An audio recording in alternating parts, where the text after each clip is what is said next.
buhay na may pag-ibig.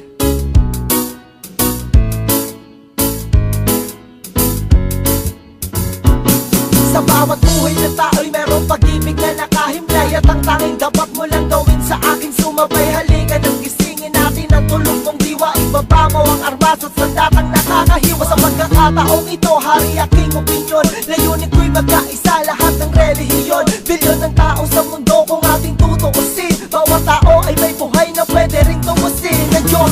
Ano mang oras ng daman o hindi, madadaig mo ba si Kristo sa kanyang pagtitimpi? Habang basa ng krus at ipinakong walang laban. Mahal ka ng Diyos, hindi mo lang to nalalaman.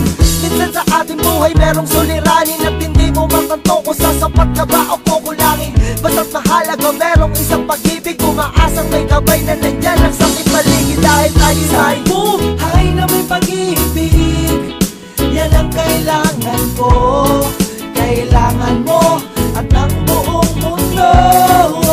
Isang buhay na may pag-ibig, yan ang kailangan ko, kailangan mo at ang buong mundo. Ako'y nabuhay sa mundong hindi inabot ang ama at inasa ang lahat sa aking nag-iisang ina. Ang mayakap siya't pasalamatan, gusto ko pa sana nang hindi hinahangad sa aking nakala ang pamana. Ngunit ako'y naligaw kay haba na nasungay. Sa tuwing kakausapin niya ko, mata ko'y mapungay. Pinili kong daan, iba sa karaniwang bata. Impernong itinuri, mas matindi pa yata. Ang mapayapa at pangako paraiso ay di mo makakamtan kung nasa bulsa mo ay piso. Limutin na lang anuman ang maibigan kung wala ka pera. Walang tapat na kaibigan, masaklap man ang inabot ko katulad ba sa'yo. Store ko'y maging sa'yo'y hindi naman nagkalayo. Siguro nga pareho lang tayo ng naranasan. Tuloy pa rin ang luha, ilang beses mapunasan. Dahil meron kang buhay na may pag-ibig, yan ang kailangan ko, kailangan mo at ang buong mundo. Isang buhay na may pag-ibig, yan ang kailangan ko, kailangan mo at ang buong mundo.